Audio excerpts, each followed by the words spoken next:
después ya de un recorrido que han realizado, es la octava sesión ya, la penúltima, en los hombros de un gigante, que es Santo Tomás de Aquino. Y hoy hablaremos de uno de los temas que me parecen cruciales en el pensamiento, en la construcción de esta obra del gran santo de Santo Tomás, que además estamos con su gran maestro, amparados por su gran maestro, protegidos por su gran maestro, que fue San Alberto Magno. No se pueden pedir mejores condiciones para este momento. Así que hablaremos durante los próximos minutos sobre las virtudes cardinales. Les propongo comenzar la temática de la siguiente manera. Hay una frase que a mí, desde hace mucho tiempo, desde que tuve oportunidad de tener contacto con ella, me ha inspirado en distintos momentos y para diferentes tareas. Y hoy me pareció importante, no es como la que uso siempre, no estén pensando eso, pero sí que viene muy, muy acorde al tema. Dice lo siguiente: la presente obra no se propone un fin teórico. No investigaremos la naturaleza de las virtudes, sino los medios para ser virtuosos o virtuosas. Y esto lo dijo hace muchísimos, muchísimos años el gran maestro Aristóteles, que también fue el gran maestro, además de Alberto Magno, de Santo Tomás de Aquino. Si hay alguien que conoció bien el pensamiento aristotélico, fue nuestro hermano Tomás, fue Santo Tomás de Aquino. Y lo que está de fondo en esto, dicho de una manera muy coloquial y muy sencilla, es que a nosotros, nuestro fin último, no van a ser las cuestiones teóricas. Son importantes, somos dominicos, somos dominicas, eso nos tiene que importar mucho.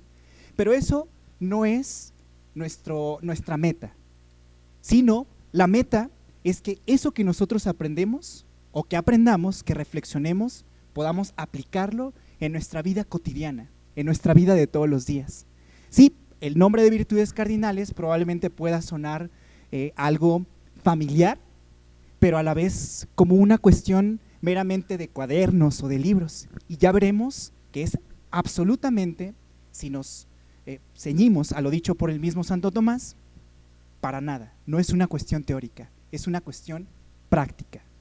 Bien, dicho esto del gran Aristóteles, me presento, sobre todo para aquellas personas a las que no hemos tenido todavía la fortuna, la bendición de conocernos. Yo soy Fernando y estoy aquí para que reflexionemos juntos y juntas pues el tema de las virtudes cardinales según Santo Tomás de Aquino. Si alguien tiene Instagram, me puede encontrar como Fernando Escobedo y también a través de ese medio podemos establecer comunicación. No tengo Facebook desde hace algún tiempo, pero sí Instagram. Instagram me gustó más a partir de Dominicanismo Itinerante, por cierto. Entonces, pues creo que ya dichos estas cuestiones protocolarias de presentarnos, de decir qué es lo que vamos a hacer, vamos a ingresar poco a poco en la mística de nuestra temática, porque eso sí, hay que ir paso a paso. Entonces, dentro de las consideraciones previas que quiero proponerte en esta octava sesión, lo primero es el pensamiento tomista. Ustedes tuvieron oportunidad de recibir el documento. No se preocupen si no lo leyeron, retomaremos algunas cosas. Si desean profundizar, vayan al ensayo, allí identificarán las fuentes, algunos otros contenidos con un mayor desarrollo. Pero por lo pronto sobre el pensamiento tomista, hay una anécdota que me gusta muchísimo a partir de que la conocí. Cuentan que un padre jesuita, cada que tenía una dificultad para resolver una problemática moral, de esas problemáticas fuertes que se viven en la vida cotidiana y en la vida de todos los días, pero especialmente en momentos muy particulares, para resolver esa determinada cuestión, él consultaba una fuente, Santo Tomás de Aquino, que le brindaba los elementos pertinentes para encontrar una solución, o bien vías para acercarse a una solución. Sobre el pensamiento de Santo Tomás de Aquino, podríamos decir distintas cosas que ustedes ya han reflexionado de una u otra manera en el transcurso de estas últimas 8 sesiones, bueno, 7, contando esta que es la octava, ¿verdad, Leti? Sí, pero entre estas, si hay alguien que conoció la condición humana, fue Santo Tomás de Aquino. Santo Tomás de Aquino no fue un teólogo únicamente de escritorio. Eso es una imagen muy equivocada que nosotros tenemos de Santo Tomás, sino que en el contacto concreto con personas, Santo Tomás logró develar una parte muy considerable de la naturaleza humana, de la condición humana. Y eso es muy importante para este tipo de temáticas. Otra cuestión también es la gran tradición que recibe Santo Tomás, porque no solamente leyó a Aristóteles, no solamente leyó a su maestro Alberto Magno, sino a prácticamente una parte de la gran tradición de Occidente que se había forjado desde los griegos hasta su tiempo. Y era muchísimo, muchísimo. Si ustedes se imaginan los escritos de Santo Tomás, yo creo que lo que nos imaginemos, tanto tú como yo, es poquito. Y él se lo aventaba a mano, claro, también tenía secretarios, no era como que él hiciera todo por su propia cuenta, sino que ahí tenía pues, a unos pobres que estaban escribiendo todo lo que a este se le ocurría, a este gran santo se le ocurría. Pues eso también es un heredero de esta gran tradición. Y otro aspecto también que me parece importante sobre Santo Tomás es el propio recorrido que ustedes ya han realizado. Este tema no es independiente, sino que es la continuidad del caminar que ustedes han tenido en esta tercera temporada de Dominicanismo Itinerante. Entonces, basta estas pequeñas cositas para hablar sobre Santo Tomás de Aquino o unos elementos sobre el pensamiento de Santo Tomás. Las fuentes, esto es muy, muy, muy importante. La principal de las fuentes sobre las que nos basaremos para estos siguientes minutos de reflexión, pues es la Suma de Teología, la Suma Teológica, principalmente, pero no solo, sino también otros escritos que ustedes en su ensayo podrán encontrar de manera muy bien identificada. Pero además, también es necesario pues preguntarle a personas especialistas. Nosotros aquí pues estamos haciendo nuestros primeros pininos de alguna manera, hemos tenido un acercamiento en cierto sentido con las obras de Santo Tomás, con la espiritualidad de Santo Tomás, pero hay personas que han dedicado casi por completo su vida a interpretar el pensamiento tomista. Entre estas personas pues destacan el padre Mauricio Beuchot, a quien seguramente ustedes conocen. Él es un catedrático en la UNAM y que fue el que inauguró, por cierto, esta tercera temporada. Pero además está el padre Miguel Concha, está una académica también, una teóloga argentina, Celina Lertora, entre otros pensadores de los que nos valdremos para hacer comentarios o interpretaciones acertadas y no decir algo que nunca comentó Santo Tomás de Aquino, porque esa es una de nuestras grandes problemáticas, hacer decir a nuestro santo pues algo que definitivamente no dijo y ponerle pues de nuestra cosecha, que para eso somos especialistas. Eso sobre las fuentes. La metodología. ¿Qué método vamos a utilizar para esta sesión? Después de pensarlo una y otra vez, creo que no pretenderemos abarcar toda la temática, es imposible, pero sí algunos puntos que sean representativos.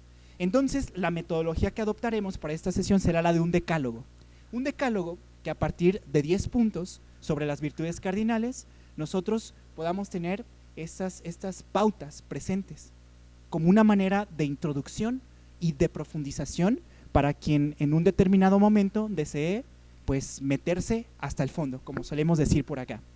Y finalmente presentaremos 3 conclusiones. Podríamos hacerlo con muchísimas más, no sé, 20, 50 conclusiones, pero creo que es bueno ser honestos, no ser tan ambiciosos, no a este respecto, pero de igual manera sí establecer como una hoja de ruta para saber lo que hablemos. Si dijimos que nuestro fin no es teórico sino práctico, ¿cómo podemos llevar a la vida algunas de las cuestiones que dice Santo Tomás de Aquino? Ángeles, ¿cómo ves? ¿Hasta ahorita va todo claro? ¿Sí? ¿Bien? Isabel, bienvenida, qué bueno que estás por aquí. Elia también, bienvenida, me da gusto verte. Ustedes ya me conocen, así que ni me presento. ¿Alguna pregunta que tengan hasta el momento? No. ¿No? Frida, por favor. ¿Sí? De Santo Tomás. Sí. Uy, fíjate que dentro de las fuentes de Santo Tomás vas a encontrar, si hay 2 fuentes principales, la primera es las Sagradas Escrituras. Si tú te das a la tarea de abrir la Suma Teológica, encontrarás que está plagada del contenido de las Sagradas Escrituras. Santo Tomás, si en algo se funda, él identificó que la primera fuente de la tradición cristiana, Sagradas Escrituras, es la llave de entrada y la puerta de llegada de todo el pensamiento de Santo Tomás. Pero también la figura de Jesucristo pues es el protagonista del Evangelio. Los Evangelios se refieren a Jesucristo. Así que la construcción de la Suma de Teología llega a los sacramentos. Y los sacramentos no son otra cosa sino la presencia de Jesús a través de estas manifestaciones en la iglesia, de las manifestaciones sacramentales.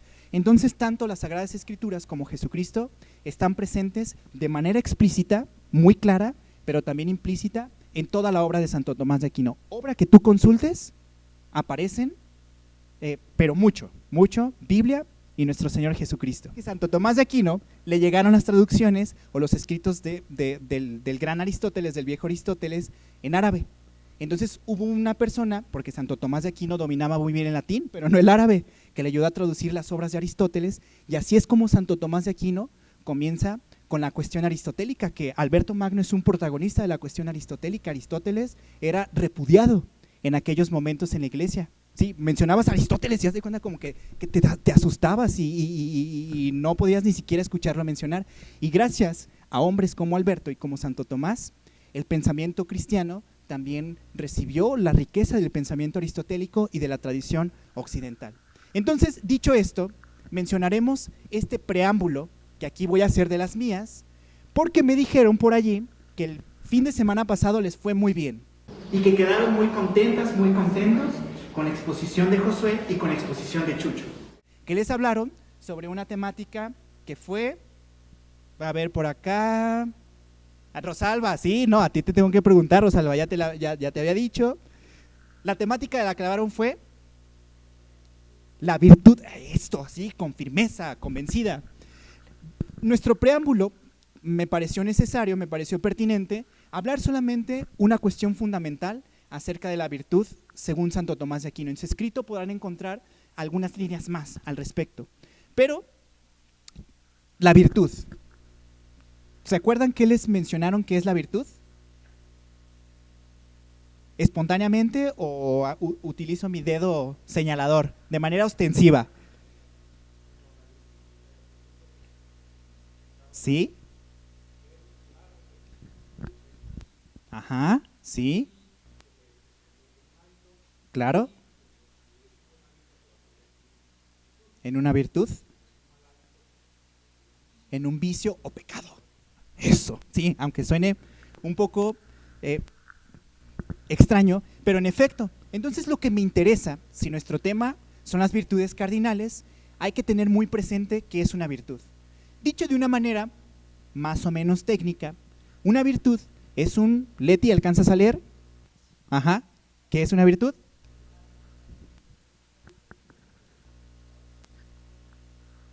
Y acercarnos a Dios, que es lo que de otra manera acabas de señalar muy bien. Teóricamente esto suena padrísimo. La primera cuestión es un hábito. En efecto, un hábito se refiere más que a la repetición mecánica de un acto, se refiere a una actividad que tú realizas de manera ordinaria. Pero aquí no nos importa, veo que Alejandro viene muy elegante el día de hoy, se lo mencioné cuando llegó, pero por ejemplo, Alejandro, nos referimos a la cuestión de lo bueno. Esto es muy importante, no a cualquier acto, porque tú te peinas todos los días. Y eso es un hábito, pero no es un hábito moral. Ojito en esto, no es un hábito moral. Puedes comer todos los días, pero eso tampoco es un hábito moral, Natalia. Sino, a lo que nos referimos es una distinción sutil, pero que puede ser muy importante. Nosotros no nos referimos a las actividades del ordinario, sino más bien a lo que tiene que ver con el terreno moral, a las buenas actividades. Ya el término bueno nos da una clave de interpretación importantísima, que busca el punto medio. ¿Se acuerdan que seguramente les explicaron, o si no lo hacemos en este momento de manera muy rápida, que una virtud, de acuerdo con Aristóteles, pero sobre todo con el pensamiento de Santo Tomás, busca ser las virtudes morales el punto medio, un punto medio entre el exceso y el defecto. También es algo que vamos a explicar ahorita, no se preocupen si hay medio defecto, es muy sencillo, muy sencillo. Y que tiene dos propósitos principales: hacernos mejores personas, es eso, y además acercarnos a Dios. Porque en la medida no nos acercamos a Dios, o más bien, creo que lo voy a formular de esta otra manera. un buen cristiano, una buena cristiana, es, ante todo y en primer lugar, primero, un buen humano o una buena humana. Eso es lo que tendría que definirnos en un principio. Ya el cristianismo viene a darnos todo un cúmulo de contenidos, de experiencias, de una mística por completo. Pero en primer lugar, nosotros estamos llamadas a ser buenas personas. Y en la medida en que seamos buenas personas, entonces podremos acercarnos a Dios. Eso es el fondo que está detrás de los hábitos. Si los entendemos únicamente como una repetición de actos mica, pues tal vez nos vamos a quedar en una comprensión acertada, pero muy limitada. Si tenemos presente que un hábito nos hace mejores personas, esta frase tan común hoy en día, que la mejor versión de ti, si nos hace la mejor versión de nosotros mismos, vamos por buen camino. Pero si nos acerca a Dios, vamos por un excelente camino, por un óptimo camino. Si esto no quedó claro, fíjense que quiero hablarles de una persona que conocí hace algunos meses, Julieta. Julieta es una chica, es defensora de derechos humanos, es estudiante de ciencia política aquí en la UNAM, y yo he tenido la oportunidad de colaborar con ella en un proyecto que se llama La Frontera Feminicida, que en el Centro de Derechos Humanos, pues sí, yo he recibido esa gran bendición de formar parte de este proyecto. Pero en este proyecto también hemos colaborado juntos y eso nos ha permitido conocernos como personas. Es algo que probablemente no solo por la empatía, sino por, sí, hay como una conexión de corazones, que tú lo has experimentado en tu trabajo, en tu familia, en los ambientes en los que te desenvuelves. Cuando conectas con alguien, pues eso me pasó con Julieta. Y conforme fuimos conociéndonos, ella fue abriéndome su corazón y a mí me quedaba claro que ella estaba interesadísima en los temas de violencia de género contra las mujeres. Eso era algo evidente para ver todo lo que sucede cotidianamente en la Ciudad de México, la violencia que sufren las mujeres en la Ciudad de México. Así que esto, de abrir los ojos, le llevó a tomar una determinación de enrolarse académicamente, pero más allá, existencialmente, en esta realidad tan cruda y tan difícil que es la violencia de género contra las mujeres. Tomó esa decisión y ante esto que le sucedió, tuvo ciertos panoramas. Vamos a explicarlo del punto medio. Valentía es una virtud, en eso estamos de acuerdo. El exceso de la valentía es la temeridad, lo que significa que no mides los riesgos que están ante un determinado panorama. Es como aquellas personas que has conocido que dicen, nos aventamos, así, pero oye, espérate, mira, una cosa es como inspirarte, ¿no? Y ya hay actos que tienen que hacerse así, pero hay otros que no, que hay que pensarlos, hay que darles vueltas una y otra vez, incluso consultar opiniones. Pero en este caso está la temeridad. Dijimos que la virtud es la valentía. El exceso, o sea, como pasarte de valiente, te lleva a ser temerario y a no medir consecuencias y a cometer errores que muchas veces no tienen vuelta atrás. Tanto tú como yo sabemos perfectamente de qué va la cosa. Ahora, el defecto, la cobardía. De una manera muy sencilla, la cobardía es quedarte cruzado de brazos, como congelado, pasmado. Tú sabes que está aconteciendo algo, pero no haces nada para cambiarlo. Por miedo, a veces es un miedo fundamentado, no tenemos miedo solamente porque sí, en condiciones normales, sino hay una persona o hay una situación que me genera tal impacto que a mí me impide tomar una decisión. En cambio, Julieta decidió ser valiente. Identificó el exceso, la temeridad, y el defecto, la cobardía. Y tomó la decisión y se puso a actuar, porque puedes tomar la decisión pero no hacer nada, que también nos ha pasado en más de algún, bueno, le ha pasado a alguien en más de alguna ocasión, ¿verdad, Brigitte? Pero a nosotros como que, quién sabe. Y después de esto, por supuesto que ella se convirtió en una mejor persona. Y además, una de sus grandes motivaciones tiene que ver con algo que nosotros conocemos y que experimentamos más que conocer como fe. Su fe fue uno de sus principales, como la gasolina de su motor, para que ahora pues esté estudiando lo que está estudiando y se esté dedicando a lo que se está dedicando. Y créanme que es una defensora muy joven, 21 años nada más, y que ha hecho grandes cosas. Y no me refiero a los proyectos gigantes, pero así en su vida es la que se ha visto transformada en primer lugar. ¿Vamos bien hasta aquí? Sí, perfecto. Esto es solamente el preámbulo para hablar acerca de las virtudes cardinales, es nuestro panorama. Tener en claro qué es una virtud. Si hacemos un repaso, Isabel, ¿qué es una virtud?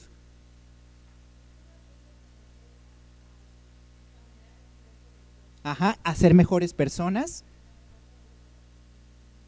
Así es, y es un hábito que tiene que ver no con las actividades ordinarias, sino con las actividades morales, con los actos morales, y que requiere, decirlo de manera teórica o aquí en este espacio, pues es muy fácil, pero requiere de tu esfuerzo, requiere de nuestro esfuerzo de todos los días, de todos los días. Eso es algo que veremos con respecto a las virtudes cardinales. De nuestro decálogo, ahora sí entraremos en materia, vamos a abordar los primeros 6 puntos, no profundizaremos tanto, porque a lo que nosotros nos interesa es llegar a los últimos 4, que son propiamente las 4 virtudes cardinales. Pero sí es necesario tener este punto de partida para que nos brinden los elementos necesarios y que nuestro juego en la cancha tenga a los jugadores indicados. Entonces, hablaremos de la esencia de las virtudes cardinales. El punto número 1 de nuestro decálogo, Santo Tomás nos enseña que no todas las virtudes son morales. Hace una distinción que no, tampoco es que ahondemos mucho en ello, pero él identifica 3 tipos de virtudes. Las virtudes que son intelectuales, las virtudes que son las cardinales, las de nuestro tema del día de hoy, y las virtudes teologales. Perfecto, muy bien, muy bien. Ahorita te voy a dar un dulce, Licha. Mira, si trajera una estrellita, te ponía una estrellita, pero te fallé. No toda virtud es moral, en primer lugar porque existen otros tipos de virtudes. Otra característica de las virtudes es que perfeccionan una parte de nosotros. Las virtudes intelectuales perfeccionan nuestro entendimiento. Las virtudes morales, hay un término más o menos dominguero, pero este perfecciona la facultad apetitiva, es decir, aquello que nos apetece, lo que nos satisface, lo que nos causa gozo, que también ya les hablaron tanto José Jaime y Rafa de esta temática. Entonces ya no profundizaremos a menos que sea necesario. Y las virtudes teologales que perfeccionan nuestra relación con Dios, dicho de esta manera.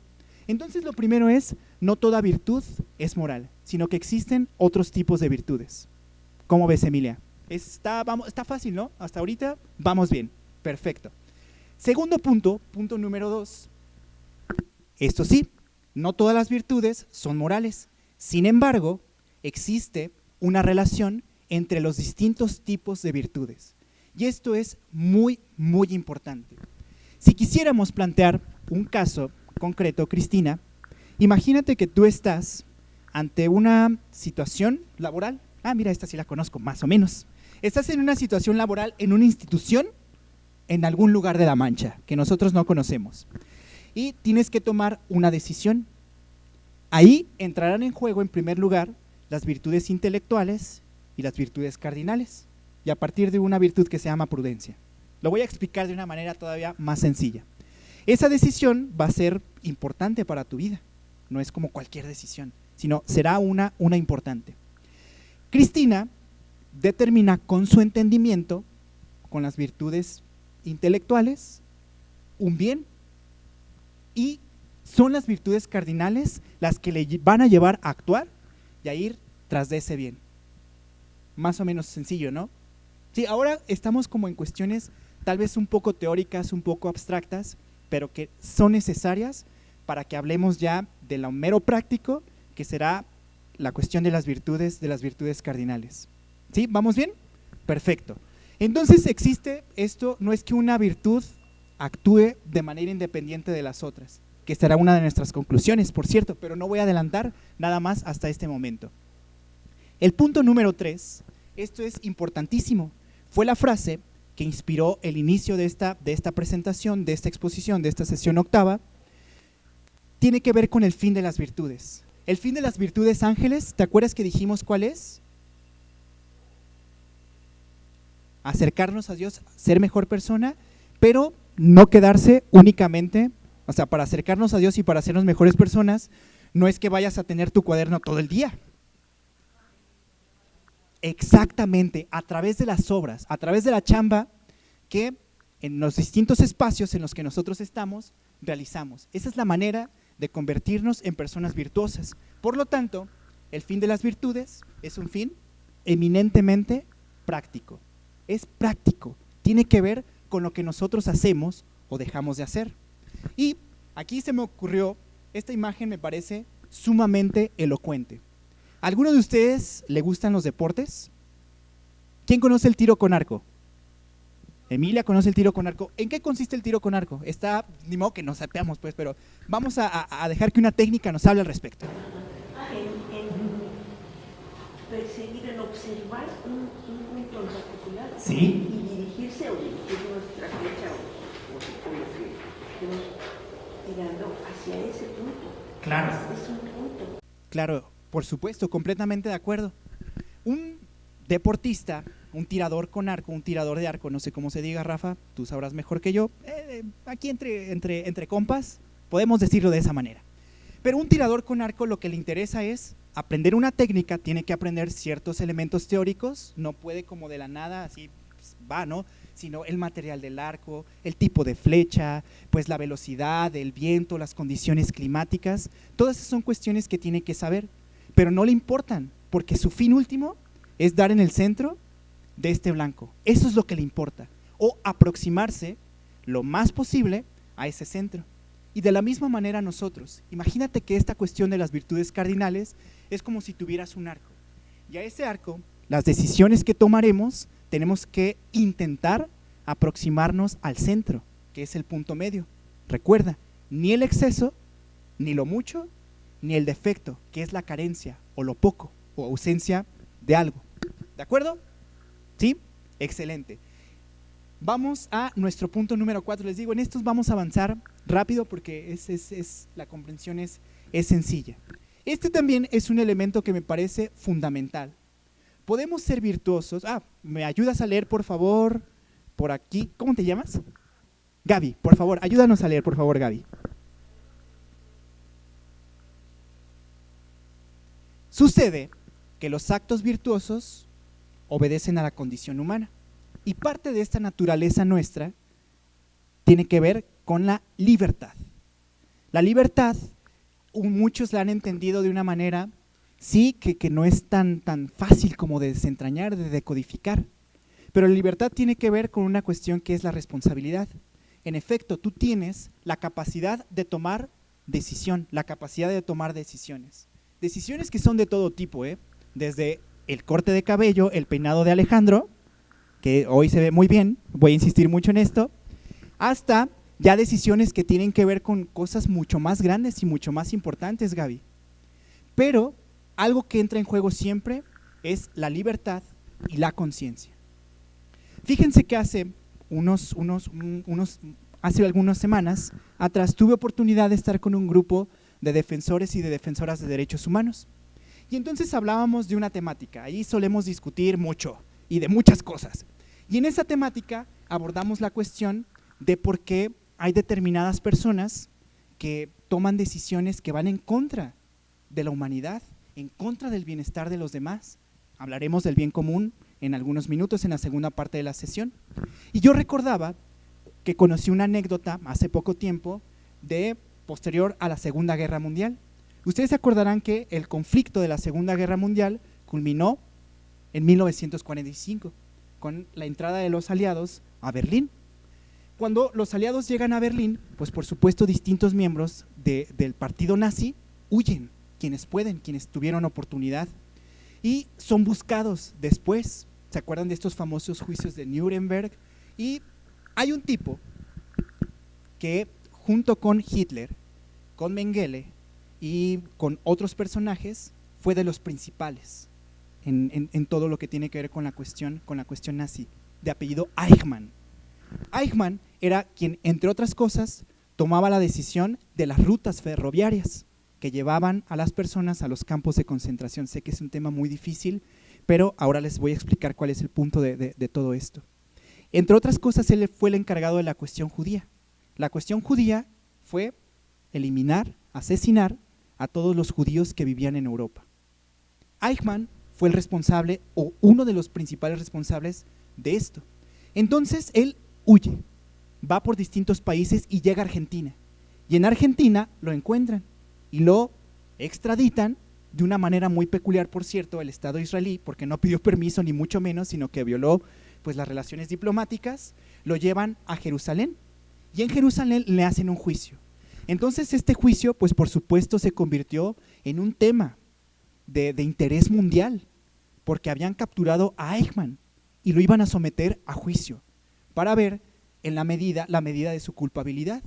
Y para no hacerles el cuento tan largo, Eichmann, mientras fue enjuiciado, él identificó que no había hecho ningún mal. Él estaba plenamente convencido que había actuado en una cuestión de obediencia, de obedecer a sus superiores. Entonces él no fue responsable y él actuó en conciencia y actuó en libertad. Entonces, con esto lo que quiero decir es que para ser virtuosos y virtuosas, nosotros tenemos que actuar libre, consciente y responsablemente. Sí, porque podemos escudarnos de muchas maneras para decir, ¿sabes qué? La otra persona tuvo la culpa. O fíjate que sí lo hice yo, pero quien está detrás de todo esto, pues no te digo quién es, pero está de aquel lado. Y esto es una manera muy, muy peculiar en la que nosotros nos, lamentablemente o afortunadamente, porque así aprendemos, pues en la que solemos movernos.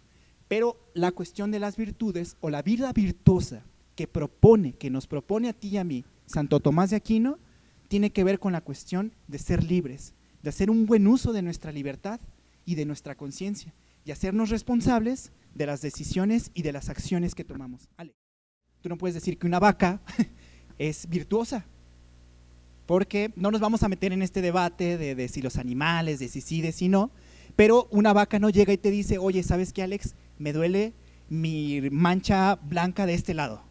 Pues no. O, ¿sabes qué, Alex? Hoy no te quiero dar leche, porque hoy estoy deprimida, hoy me siento muy triste y hoy no me interesa.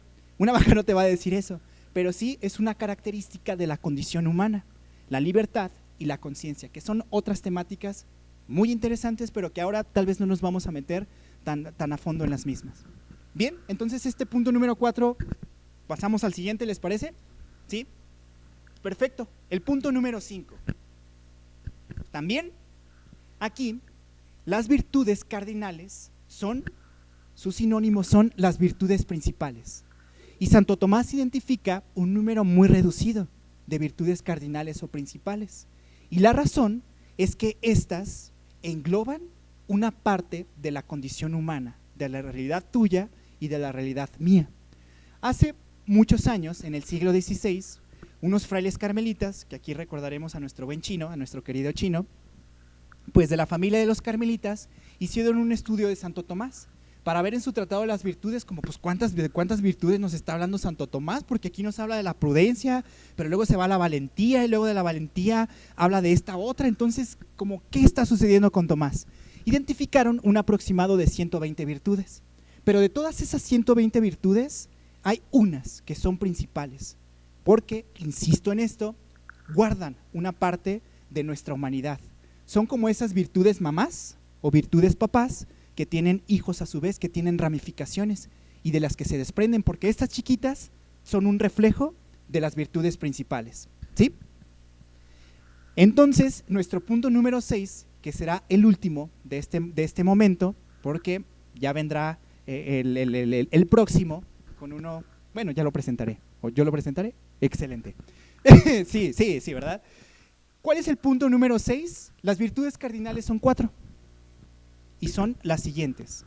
Rosa María, son prudencia, justicia, fortaleza y templanza. Y templanza, en efecto. Ya abordaremos de manera muy puntual cada una de estas 4 virtudes. Pero por el momento hay que tener muy presente que son 4 virtudes. Y el hecho de cardinales, si ustedes recordarán a esos grandes navegantes que durante muchos siglos emplearon este medio para trasladarse, empleaban un instrumento que era el que les ayudaba a llegar a su destino, y ese instrumento es la brújula, y lo que está de fondo de la brújula son los 4 puntos principales de nuestra tierra: norte, sur, este y oeste. De igual manera, una analogía para entender las virtudes cardinales u otra analogía son nuestra brújula, es nuestra brújula de vida.